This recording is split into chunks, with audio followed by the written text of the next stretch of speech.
La date du 27 décembre fixée pour le second tour de la présidentielle est toujours maintenue. Le directeur exécutif du CEP, Maître Mosler-Georges, a précisé que tout est techniquement prêt et que l'institution mettait les bouchées doubles pour respecter l'échéance du calendrier électoral.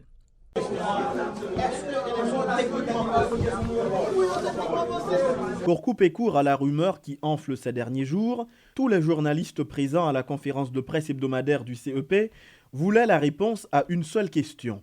La tenue d'élections le 27 décembre prochain est-elle techniquement possible? S'empêtrant dans des explications d'ordre technique, le directeur exécutif s'est montré peu clair dans sa réponse. Prudence oblige, Maître Mosler-Georges s'est contenté de déclarer que le CEP est techniquement prêt pour tenir des élections entre la Noël et le Nouvel An, tel que convenu dans le calendrier électoral. Techniquement, vous gagnez un ensemble d'opérations pour mener, pour arriver à une journée électorale.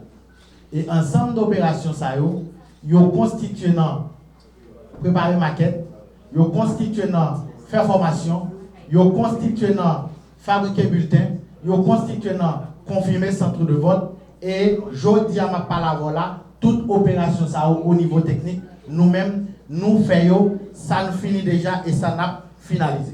Donc au niveau technique, nous-mêmes, nous prêts. Ce n'est pas l'insistance des journalistes qui, voulant la confirmation ou l'infirmation, d'un éventuel report qui déliera la langue du directeur exécutif du CEP. Au contraire. Prudent dans toutes ses réponses, Maître Mosler-Georges a rappelé implicitement qu'il n'a pas de statut de conseiller électoral. Donc, limité dans ses prérogatives, ce dernier, sans dire que reporter le second tour de la présidentielle a une portée plutôt politique, a indiqué que c'est à Pierre-Louis Hopon et ses pairs que revient le dernier mot. Si le conseil a décidé que le 27 là, suivant avis technique nous bail, il n'est pas kakembe, eh bien, l'autre dimanche, cap 3 janvier, bon dimanche cap 10, bon dimanche cap 17, bon dimanche cap 24. Cependant, il y a deux dates qui sont extrêmement importantes pour le processus là. C'est le deuxième lundi du mois de janvier et le 7 février. Ça me capable de dire comme technicien. Donc, si c'est dimanche 24 là, vous choisi stratégiquement pour faire deuxième tour, s'il n'a pas fait le 27, on déjà dit que le 7 février pas qu'à. Le président du CEP ne manque jamais une occasion de dire que l'organisation des élections de 2015 est un voyage dans la tempête. Et, à bien y regarder, les conseillers électoraux sont outillés pour effectuer cette virée. En effet, les critiques et les suspicions semblent de nature trop faibles pour amener le CEP d'abandonner sa mission. Les 3 présumés bandits qui auraient perpétré le braquage contre le journaliste Wendell Théodore ont été arrêtés par la police hier dimanche au carrefour Fleuriot à Tabar, lors d'un checkpoint. Ces individus ont été appréhendés après avoir volé une autre voiture. Il faut dire que le véhicule que conduisait le directeur de la salle des nouvelles du Métropole a été également retrouvé à Pétionville. Un important dispositif policier est déployé dans la zone métropolitaine, révèle l'inspecteur Gary Desrosiers, porte-parole adjoint de la police nationale. Hier soir, il était aux environs 5 heures.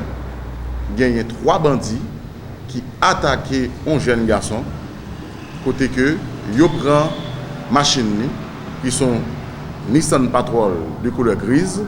Numéro plaque là, c'est AA 90 069. Il était gagné à bord, les gens nous disent, jeune garçon sacré, Sidor Polydor Robinson. Bandit prend machine et puis il tire, il prend une balle au niveau épaule droite, heureusement, il est hors de danger. Et suite à alerte CRO, après vol véhicule là, policiers qui affectés dans BIM, brigade d'intervention motorisée, intercepté le véhicule ça et procédé à l'arrestation 3 bandits qui étaient à bord machine ça. Et après, justement, audition hier soir, dans le commissariat Delma, côté nous là, monsieur Yo, effectivement, dit que c'est eux-mêmes qui étaient attaqués, journaliste, directeur, salle de nouvelles Radio Métropole, Wendell Théodore, côté que le attaqué le vendredi qui se passé là, et nous songeons ça, la presse de la nouvelle là, côté que Wendell Théodore qui perdu la ville parce que nous été tiré sous tête. Alors, bandit même il dit que c'est lui-même, en parlant de Moniz Frido, également Jean-Baptiste Johnson, c'est monsieur qui a attaqué Wendell et qui tirait sous tête lui, il prend un véhicule là. véhicule ça pour le moment, nous jeunes véhicules là, dans Pétionville, dans zone Nérette, côté l'école là écrasée, nous songeons ça a des années, c'est là que monsieur mettait machine là, et pour le moment machine ça, li dans DCPJ. Haïti a un taux d'homicide raisonnable par rapport aux pays voisins. C'est ce qu'a révélé le commissaire de police des Nations Unies, Serge Thériault. Le haut gradé de la police canadienne, qui est en fin de mission, a demandé à certains pays de tenir compte de la réalité du terrain avant d'émettre des avertissements alarmants aux voyageurs. La satisfaction au niveau de la sécurité est telle que quand on regarde les statistiques criminelles, où les crimes majeurs se situent à l'intérieur du pays, on s'aperçoit que 77 à 80% de la criminalité sévit à Port-au-Prince, où on a une densité de population, puis une agglomération urbaine métropolitaine qui fait en sorte que la criminalité est plus prédominante. Mais la grande satisfaction que j'ai, c'est de voir que sur l'ensemble du territoire haïtien, le niveau de criminalité dans les 9 autres départements est beaucoup moindre et ne compte que pour un peu plus de 20% de la criminalité. Alors, bien que la sécurité au niveau de Port-au-Prince soit un peu plus problématique, sur le reste de l'ensemble du territoire, c'est vraiment pas la même histoire. Et quand on regarde ou on compare Haïti avec les pays qui sont voisins, on s'aperçoit qu'avec 10 homicides par 100 000 de population, Haïti a un taux d'homicide qui est vraiment raisonnable, on va dire, par rapport à ce qu'on voit ailleurs, et ça fait en sorte que la PNH fait quand même un très bon travail. Au niveau des kidnappings, on avait vu une augmentation dans les dernières années, et aussitôt qu'il y a une augmentation significative, la PNH est capable d'attaquer le problème. La DCPJ fait un travail de front pour arrêter les contrevenants, et puis on réussit à démanteler les gangs criminels puis à arrêter les principaux. Donc, avec tout ça, ça me donne la satisfaction de penser que, comme dans tous les pays du monde, il va toujours avoir un certain niveau de criminalité, mais que quand on le regarde un peu plus précisément, on s'aperçoit que Haïti a vraiment eu des améliorations importantes et puis que présentement, si ce n'était pas du sentiment d'insécurité qui peut prévaloir un peu plus dans les voisinages un peu plus problématiques du bas de la ville, on aurait un pays qui est stable et sécuritaire, où maintenant les investisseurs étrangers peuvent venir s'établir pour aider le pays à se développer encore plus. Toutes les dispositions sont déjà prises afin d'assurer la sécurité de la population à l'occasion des fêtes de fin d'année. La police et la justice sont mobilisées pour faire face aux bandits qui terrorisent la population ces derniers jours. Le chef du parquet, Maître Ockman Dameus, a interdit le stationnement devant les banques commerciales. La loi fait obligation à un ensemble d'entités, qui relève la police, qui relève la justice, qui gagnent responsabilité pour être capable de chercher, identifier auteur infraction ça yo, et pour le traduire devant la justice. Donc, ça nous veut dire par là, nous veut dire tout le monde qui considéré comme élément qui a créé insécurité en la société, eh bien, la police, la justice sous chemin et yo gagné pour croiser avec la justice dans le cadre de travail. Et surtout, les parler de la justice pénale. Automatiquement, commissaire gouvernement informé de ça nous capable de un acte d'insécurité que nous-mêmes nous relais infraction, parce que l'on parle de terme insécurité, il est encore trop fortement politique. C'est plus parler d'infraction, parce que c'est ça pour me dire moi-même, puisque je ne fais pas analyse politique avant, je fais analyse juridique ou pénale, donc il faut me rester dans le cas d'infraction. Quel que soit individu dans la société qui pose une action que nous qualifions d'infraction, quel que soit côtoyer. D'ailleurs, c'est l'État, la justice, la police, bref, les forces, d'accord, légales, constituées légalement, qui gagnent pour identifier auteur ça. Donc, quel que soit côté où il y a, nous avons joué quand même, parce que, ou en contravention avec la loi.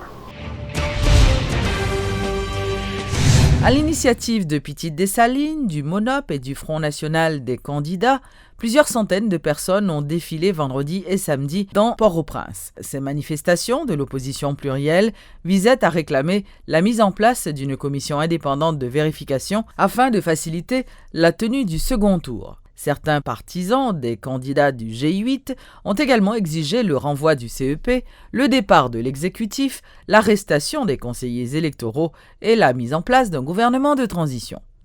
Vendredi, le cortège des manifestants a abouti au Champ de Mars, devant les grilles de l'ambassade de France.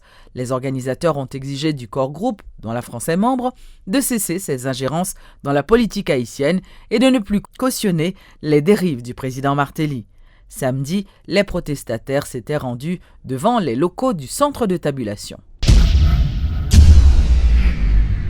L'Office national d'identification, l'ONI, a présenté ce lundi son bilan pour l'année fiscale 2014-2015 ainsi que ses perspectives pour l'an prochain. Le directeur général de l'institution, Jean-Baptiste Fils Saint-Cyr, a notamment annoncé que chaque citoyen devra s'acquitter entre 125 et 150 gourdes pour renouveler sa carte d'identification nationale à partir de 2017. Mais la première mission a été gratuite, parce que c'est la loi qui dit, mais même la loi ça a tout, il dit que c'est seul premier carte gratis. Là, pour nous, il a payant, là, nous parlons, parce que il y a des gens qui pèsent du carte malheureusement, une fois, deux fois, trois fois pendant l'année. Alors, il n'est pas normal que nous supportons un coût pour des gens qui ne font pas négligence. Pas tout par négligence, des gens qui volent les bourses, etc. Mais nous-mêmes, il faut que nous ayons un compensatoire, que nous achetions et matériel pour nous faire quartier encore. Et ça a tout, même l'impression à payer. Nous avons autour de 150 gouttes. Bon, quand on nous jouer une fois chaque 10 ans. C'est-à-dire que dès que nous film, quand on va pour 10 ans, le premier carte gratis, 10 ans, la vie nouvelle la paye. L'autre 10 ans, quoi la paye, la vie réimprimer le tout, la perdu la paye. Selon un rapport publié en marge de la conférence sur le climat de Paris, la COP21, Haïti se retrouverait aux côtés du Honduras et de la Birmanie parmi les 3 pays à avoir été le plus affectés en 20 ans par des événements météorologiques extrêmes. En réaction, le météorologue Rudy Victor a pris le contre-pied de ce document en estimant que le rapport n'a rien à voir avec la réalité. Effectivement, le rapport ça a ton petit genre étonné, surtout le temps de parler de Sandy parmi les catastrophes exceptionnelles qui t'a touché Haïti dans les 20 dernières années. Et ça a déporté me faire une petite recherche pour me chercher effectivement si ça a correspond. Bon, dans le rapport, ça a tenu compte de bonnes bagailles, quand l'indice PIB par exemple, des trucs comme ça. Et même surtout concentré sur catastrophes naturelles, surtout parler de sécheresse et de cyclones surtout. Et effectivement, en ce qui concerne la sécheresse, je regarde sur 20 ans que c'est passé. Pluviométrie n'a pas de plus important, ni plus petit en Haïti, c'est presque à la normale, avec une légère tendance à l'assèchement. Mais ça qui est plus intéressant, c'est surtout cyclone. Et la recherche que je fais, moi, je suis concentré surtout sur plusieurs décennies qui sont passées. Mais ça me fait c'est que je cherché par exemple cyclone, pas tempête tropicale avec dépression, mais surtout cyclone qui était passé sur Haïti dans l'époque, ça, dans 20 dernières années par exemple, c'est une recherche que je fait. Alors il faut me dire que je choisi comme critère cyclone qui passait à moins de 100 km pays d'Haïti. Et ça a affecté nous vraiment. Et là, regardez dans 20 dernières années, nous avons seulement 4 seulement. Nous avons Georges en 1998, nous avons Ernesto en 2006, nous avons Thomas en 2010, et puis nous avons dit qu'on parlait de Sandy, okay, qui était passé à certaines distances de pays. L'EM dit qu'il a 20 ans avant, 70 à 94, nous avons également 4. Mais dans 4, ça, nous avons 2 cyclones qui étaient importants, c'était David avec Alain, les cyclones de catégorie 4 et 5. Donc c'est à peu près la même chose. Mais quand on a décidé de remonter un petit peu en arrière, on a 50 à 70. Et là, c'était très différent. Nous avons 8 cyclones qui étaient affectés à Haïti et nous avons 7 cyclones majeurs. Et si on prend cette époque 57, 67, nous avons 5 cyclones majeurs. On peut parler de Inès, Flora, Cléo, Cathy par exemple, c'est des cyclones assez importants. Donc, rapport à ça, regarder vraiment, on ne pas tenir compte de certaines barrières. Sur certaines habitudes, par exemple, certaines ONG environnementales surtout, je comprends parce que y a un environnement qui est concurrentiel. Donc, plus on fait peur, par exemple, c'est plus il y a un fonds qui rentre. effectivement, le rapport là, il n'est pas scientifique sur regarder aspect, par exemple, catastrophe naturelle, comme le cyclone qui touche le pays d'Haïti. Il n'est pas tout à fait scientifique. Sur l'autre détail, peut-être classement d'Haïti en fonction de certains critères, je ne peux pas discuter ça parce que je ne suis pas un statisticien. Mais en ce qui concerne, par exemple, le cyclone qui est passé sur Haïti la dernière année, il faut me dire que l'histoire cyclonique Haïti a commencé en 1995. Il y a beaucoup de cyclones avant ça. Et il faut me dire que les frappes cyclones sur Haïti, il y a l'autre bagage, le Caraïbe en général, avec le bassin atlantique, là, il y a 5 océans qui est l'océan Atlantique là. L'océan Atlantique passé par des périodes chaudes, des périodes froides. Souvent, époque 45 à 70, nous avons une époque chaude, nous avons beaucoup plus d'ouragans, nous étions beaucoup plus affectés. Depuis en 70 à 94, nous avons entré dans une époque qui était beaucoup plus froide. L'époque, ça a moins de perturbations, moins de cyclones sur l'Atlantique là. Et depuis 95, nous avons entré dans une période active. Et la active, ça a généralement duré jusqu'à 35-40 ans. Donc, ça fait nous avons plusieurs perturbations, mais pas de chance pour nous, aucun cyclone d'importance vraiment qui frappe nous directement. Donc, j'aime dire là, rapport là, en ce qui concerne les cyclones, les frappes cycloniques sur Haïti, et ça n'a rien de scientifique.